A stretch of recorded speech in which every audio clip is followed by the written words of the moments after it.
turganlaringda eshikni oldi tog'lar bor, birinchi vaqtdan kirish holati. Ko'rib turganingizdek, parking 2 tomonni eslatib o'tamiz. Mana yaqinlashtirdim. Misol uchun u holatlarini ham bir rivojdan tamoji kontroli ichiga kirishlarini ham ko'rsatib beradi. Mana endi siz navbatingiz kelyapti. Sekin mana lastoy jo'natamiz hozir. Qani? Imtani bering. Bagaj. Ko'rib turganingizdek, mana bunaqangi qilib sizga yopishtirib beradi. Buni keyin ichkarida.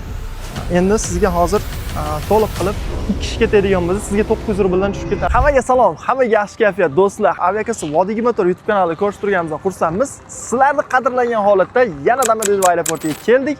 Ya'ni sizlarga eng kerakli ma'lumotlarni berib borish maqsadida.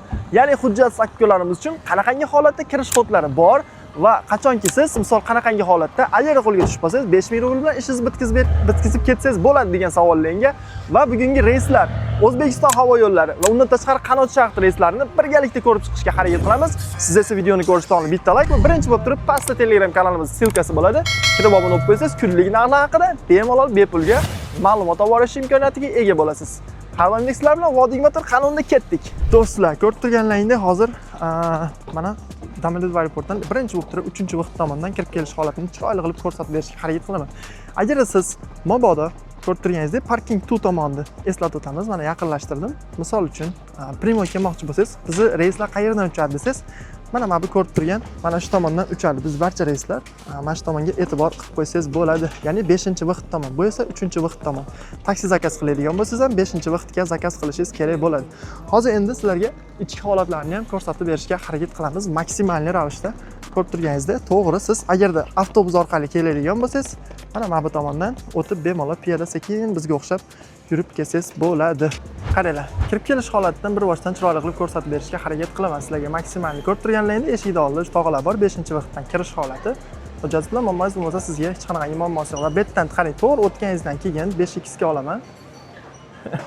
5x ga olaman. 5x ga olganimdan keyin mana bu tomonda qanot shaxti registratsiyasi bo'lyapti. Bu tomonda orqasida havo yo'llaridagi bo'ladi. Men sizga bu tomonni ham ko'rsatib beraman. Hozircha ko'rib turganingizdek mana qanot shaxti registratsiyasi. Qanot shaxti yaxshi tomonlaridan biri pitaniya включен tarifda bo'ladi va undan tashqari siz bu yerda Primoy mana bu qatordan registratsiyadan o'tganingizdan so'ng talonni qo'lingizga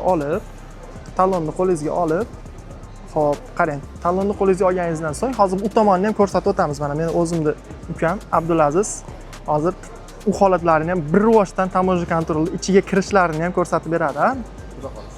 Xo'p, endi bu yerdan o'tganimizdan so'ng talonni olgandan keyin to'g'ri mana bu tomonga 05x ga olamiz. Ikkinchi etajga chiqib ketish kerak bo'ladi tamoji kontrolga. Endi 716-reysda oldiramiz. Qarochi qanot sharq hozir shu ukamdan qani bitta o'tishlarini ham ko'rib olasizlar. Qanaqangi holatda kirish holatini ko'rsating. Kirib kelish holati bu yerdan registratsiyadan o'tganingizdan keyin mana qanot sharqi reysi. Endi bering. Mana endi siz navbatingiz kelyapti. Sekin mana lastoy jo'natamiz hozir. Qani? Imtani bering. Bagaj. Hozir endi bu yerda sekin ko'rib turganingizdek bemalolchilik, pasport ham oq bo'ladi. Ko'rsating. Boring. Bo'ldi, mana o'zi sekin ketdi. Endi hozir akanikini o'tkazib yuborsa, bagajini qo'yadi. Agarda ortiqcha kelib qoladigan bo'lsa, yukingiz kilosiga 350 rubldan u yerda qanot shaxti registratsiyasi bor. O'sha yerdan to'laysiz. Har bir kilosiga 350 rubldan yoki 550 rubldan to'lashingizga to'g'ri keladi. Bu qaysi yo'nalishligiga bog'liq. Misol uchun Toshkentda 350, Farg'onaniki 550 rubl shunaqa. Mana endi ko'rib turganingizdek registratsiyadan o'tyapti. Chiroyli opadan. Mana lastoy oldi. Qani, beringchi talonni. Ko'rib turganingizdek mana bunaqangi qilib sizga yopishtirib beradi. Buni keyin ichkarida. Endi sizga hozir to'liq qilib ikkinchi etaj holatiga mana shu yerdan o'tganingizdan keyin mana bu yerdan chiqib ketsangiz bo'ladi. Uje qiyinchilik holati yo'q. Akalar, bu yog'i ziyonli zona, bemalol xavotirsiz, ishlang. Xaltiramasdan ketaverasizlar. Ko'rib turganingizdek ikkinchi etaj holatdan sekin chiqamiz. Chiqqandan keyin tamoji kontroliga kirib kelish holatini ham sizlarga to'liq qilib ko'rsatib berib, undan keyin o'sha sizlarga misol uchun yana bir marta glavniy vaqt holatini to'liq qilib ko'rsatib o'tishga harakat qilaman maksimalni. Endi shuncha sizlarga video qilish o'zi ham oson emas. Aeroportga kelib, bu yerda misol uchun ko'rsatib, ko'ryapsizlar, Vnukovo, Sheremetova, Domodedovo, Zhukovskiy, uni farqi yo'q. Самое главное, sizlar bizni bittagina like deb bosib, kommentariy yozib tursangiz bo'lgani. Eng yaxshi voqeani aytaymi sizga? Qarang, bitta yana sizga case deb o'taman. Agar Tinkoff Bank ishlatadigan bo'lsangiz, premiumni yoqib olsangiz, oyiga 1990, ketishingizdan oldin yoqasiz degan 2 kishi ketadigan bo'lsa, sizga 900 rubldan tushib ketadi. Biznes zal. Adashtirib yubordim, biznes zal. Biznes zal sizga 900 rubldan tushadi. Shu tomoniga e'tibor qilib qo'ysangiz bo'ladi. Xo'p, yana bitta sizlarga case aytib o'taman. Endi bilib oldinglar buni. Agarda misol uchun siz qanaqadir holatda deylik, misol tushunmagan joyingiz bo'lsa, aynan biznes klassni qanaqangi, biznes zalni qanaqangi olish holati bemalol menga murojaat qilsanglar, nomerlarimiz ekranlarda turibdi. Yana bir marta u sizlarga ko'ngildan chiqarib bexijolat to'liq instruksiyani o'rgatib qo'yishga harakat qilaman. Uni muammosi yo'q. Xo'p, endi tamoji kontrol ko'rganingizda biz hozirgi holatda chiqib keldik. Endi chiqqanimizdan so'ng talon xuddi mana bu talonni mana bu yerda joyida bo'ladi. Ko'rib turganingizdek, skaneri va orqasida skaneri bo'ladi. Shuni siz borib turib, shu ko'k turganga bitta qo'yasiz. Ko'rsating mana hozir. Bitta qo'yasiz, qo'yganingizdan keyin o'sha avtomatik ochiladi. Shu bilan yo'llaringiz yashil zonada ochiq. Shuni hisobidan bemalol ketsangiz bo'ladi. Mana men endi sizni hozir mana shu Lastoyda sinovda o'tkazamiz. Tamoji kontrol. Endi qarab turing. Mana bu tomondan siz kelsangiz bo'ladi, shtobi registratsiyani o'tganingizdan keyin mana bu yerdan ikkinchi nima bor? Misol uchun havo yo'llarini o'tadigan bo'lsa, mana shu tomondan yoki bo'lmasa zinadan ham kelsangiz bo'ladi. Ko'rib turganingizdek, mana kirish 5-vaqt. O'sha bitta videoga sig'arli holat. Juda ham udobli. Pastki holatni ko'rsatdim. Mana bu yerda bolalar turibdi, tog'alar degandek. Tog'alarga e'tibor qilmasangiz ham bo'ladi. Endi hozirgi holatda unaqangacha strashni emas. Bemalol kelib uchib ketsangiz bo'ladi. Unaqangi vahimali holat yo'q. Lastoy. Qarachi, 5 ta oling. Xudo xolasa, bir haftada yana ko'rishguncha. Xudo xolasa, bir haftada yana kuzminkida bo'ladi.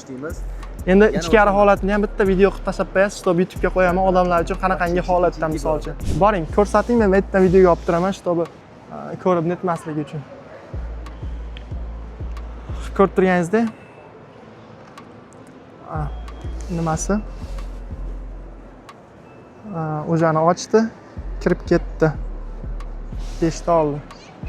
Shu bilan videomiz deyarli men sizlarga endi hozir bu bilan yana bir marta xayrlashib tushuntirib qo'yib, shu bilan ketdim. Tog'alarga keladigan bo'lsak, buni tushuntirish yo'li juda oddiy. Ya'ni qanaqangi ma'noda siz misol uchun deylik, aeroportga kelganingizdan keyin tekshiruv xodimlari обязательно bo'ladi. Bu narsa hamma joyda o'sha odatiy hol. Unaqangiga o'ylanadigan narsa emas. Misol bitta bizni o'zbekistonliklar uchmaydi. Tushunyapsizmi? U misol uchun afrikalik bo'lsa, afrikalikni ham tekshiryapti. Ya'ni qanaqangi ma'noda hech qanaqangi vahimali narsaga o'rin yo'q. Qisqagina, lo'ndagina sizlarga yechimi shu. Kelasiz, primoy. Hujjatingizni so'rasa, hujjatingizni taqdim qilasiz. Va agar mabodo misol uchun hujjating yo'q, falon ekan, piston ekan degan gap sizga aytadigan bo'lsa, u holatda o'sha aytganimdek siz 5000 rublni berasiz va shu bilan ishingizni bitkazib ketsangiz bo'ladi. Agar tushib qolsangiz, tush holatingiz yaxshi niyat qilasiz. Tush holati juda ham kam. Misol uchun hozir Vunkvaga borsangiz, Vunkvada yo'q deysizmi? Tog'lar. Vunkva aeroportda bor. Shuni e'tiborga olib qo'ysangiz bo'ladi. Ko'rinish shu tarzda edi, aka singillarim. Domodedovo aeroportining holati xuddi shu. Qiziqqan ukkalarimiz bo'ladigan bo'lsa, bizdan biletlarni olishni esdan chiqarmanglar. Mana shunaqangi yaxshi informatsiyalarni beramiz, aloqaga chiqsanglar. Undan tashqari, misol sizni qanaqadir hujjatingiz bilan muammoingiz bormi, boshqa muammoingiz bormi? Telefon qilinglar, biz sizlarga bir ikkita yechimlarni aytamiz. Unga qarab turib o'sha planlarni, to'g'ri qarorlarni qilsanglar bo'ladi. Xudo xolasa bugunga shu edi. Videomiz ko'p bo'lib ketmadi degan umiddaman. Ko'p bo'lib ketgan taqdirda ham sizlarga ziyon tegadigan video bo'lmadi. Shtobi ko'rdilar. Kelganlarida bemalol bilishlar mumkin. Qanday qilib, qaysi holatda ketishim mumkin, qayerga taksini zakaz qilishim mumkin, qaysi vaqtdan kirishim mumkin va talonni olganimdan so'ng qanday qilib talon olishgacha ko'rsatib o'tdim to'liq holatini. Ikkinchi etash tamoji kontrolga kirib ketsanglar, o'sha tamoji kontrolga kirib ketganingizdan keyingi holati qanaqangi ko'rinishda bo'lishlarigacha ko'rsatib o'tishga harakat qildim. Pastda Telegram kanalimiz silkasi bo'ladi. Kirib obuna bo'lib qo'yishni esdan chiqarmaysizlar, xudo xolasa. Har doimgidek sizlar bilan Vodiy Motor aviakassasida Diyorbek bo'ldi. Like bosib, Instagramimizga obuna bo'lib qo'yishni, Telegramimizga obuna bo'lib qo'yishni esdan chiqarmaysizlar, xudo xolasa. Salomat bo'linglar.